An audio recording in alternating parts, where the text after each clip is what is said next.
পবিত্র ঈদযাত্রা শেষ দিনে এসে যেন চরম দুর্ভোগের নাম। যানজট, বাস সংকট আর ট্রেনের শিডিউল বিপর্যয়ের নাকাল ঘরমুখী মানুষ। ঈদযাত্রার খবর জানাতে রাজধানী বিমানবন্দর রেলওয়ে স্টেশনে আছেন রিপোর্টার বেলায়েত হোসাইন এবং সদরঘাট লঞ্চ টার্মিনালে আছেন প্রসূন আশিস। প্রথমে যাব বেলায়েতের কাছে। বেলায়েত, পারমিতা, কিছুক্ষণ আগে এই বিমানবন্দর রেলওয়ে স্টেশনের ১ নম্বর প্ল্যাটফর্ম থেকে ছেড়ে গিয়েছে নোয়াখালীগামী নোয়াখালী এক্সপ্রেস নামক ট্রেনটি। আর যদি একটু আপনাকে জানিয়ে রাখি যে সকাল থেকে এখন পর্যন্ত সব মিলিয়ে ৬২টি ট্রেন ঢাকা ছেড়েছে। প্রত্যেকটি ট্রেনেই কিন্তু আমরা দেখেছি প্রচুর পরিমাণ যাত্রী আজও কিন্তু তাদের নির্দিষ্ট গন্তব্যে যাওয়ার জন্য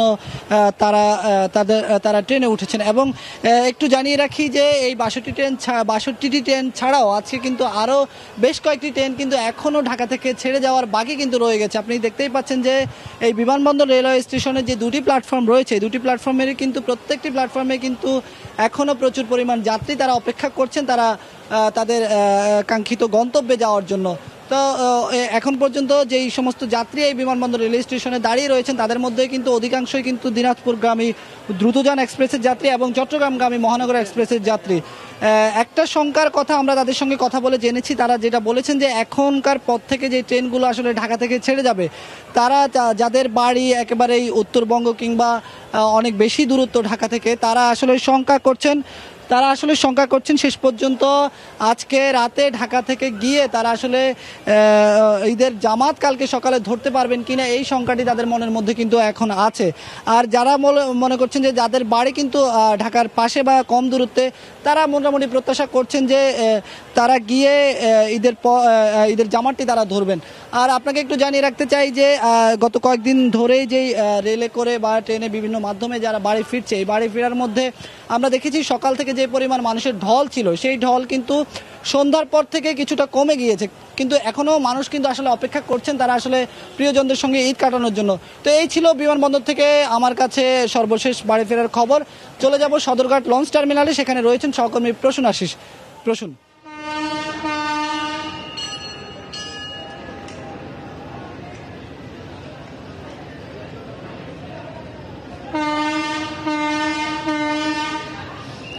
ধন্যবাদ বেলায়েত।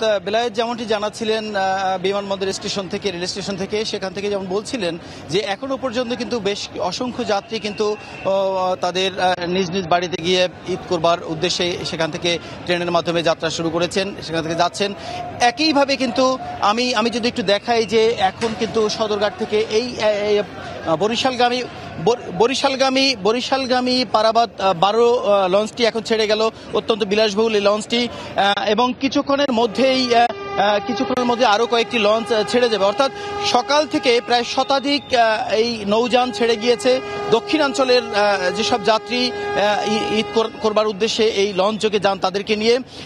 আর এখন আমরা যেটা জেনেছি বিএডব্লিউটি এর পক্ষ থেকে জেনেছি আর 10 থেকে 12টি নৌযান এখনো পর্যন্ত রয়েছে যারা শেষ মুহূর্তে যাবেন। আপনি দেখতে পাচ্ছেন যে শেষ মুহূর্তে কিন্তু এই সদরঘাট টার্মিনালে বেশ কিছু যাত্রী কিন্তু অপেক্ষা করছেন এই সব শেষ মুহূর্তে যেসব লঞ্চ ছেড়ে যাবে সেগুলোতে তাদের গ্রামের বাড়িতে গিয়ে ঈদ করবার জন্য তারা অপেক্ষা করছেন। মূলত আজকে বিআইডব্লিউটি এর পক্ষ থেকে এবং লঞ্চ কর্তৃপক্ষ যেটা জানিয়েছে যে এখনো পর্যন্ত নির্বিঘ্নেই সমস্ত লঞ্চগুলো ছেড়ে গিয়েছে, কোনো ধরনের ঝামেলা ছাড়া, কোনো ধরনের দুর্ঘটনা ছাড়াই কিন্তু লঞ্চগুলো পৌঁছেছে বলে আমাদের কাছে সেই তথ্য তারা দিয়েছেন। যদিও সকালে একটি লঞ্চে লাফিয়ে উঠতে গিয়ে একজন যাত্রী কিন্তু মারা গিয়েছে, এছাড়া অন্য কোনো দুর্ঘটনা কিন্তু ঘটেনি। তো একইভাবে বিআইডব্লিউটির পক্ষ থেকে জানিয়েছেন যে ঠিক আগামীকাল সকালেও অনেক যাত্রী যাবেন এবং এর পরপরই তারা যেসব যাত্রী ফিরে আসবেন তাদের জন্য সেই ব্যবস্থাপনাটি শুরু করবেন। মূলত আজকে এখানে এই পর্যন্ত এই শেষ তথ্য ছিল। তবে তাদের প্রত্যেকেরই প্রত্যাশা যে নিরাপদে এবং নির্বিঘ্নে যেন সব যাত্রী যেতে পারে। এখন যারা যাচ্ছেন তারা কিন্তু যথেষ্ট স্বচ্ছন্দেই যাচ্ছেন বলে আমাদেরকে জানিয়েছেন। তো আমি এই মুহূর্তে এই শেষ তথ্যগুলো জানালাম। আমি স্টুডিওতে পারবিতা হেমের কাছে যাচ্ছি। শেষ মুহূর্তে যারা বাড়ি ফিরছেন তাদের খবরাখবর জানাতে আমাদের সাথে সদরঘাট লঞ্চ টার্মিনাল থেকে যোগ দিয়েছিলেন প্রসূন আশিস এবং তার আগে বিমানবন্দর রেলওয়ে স্টেশন থেকে যোগ দিয়েছিলেন রিপোর্টার বেলায়েত হোসাইন।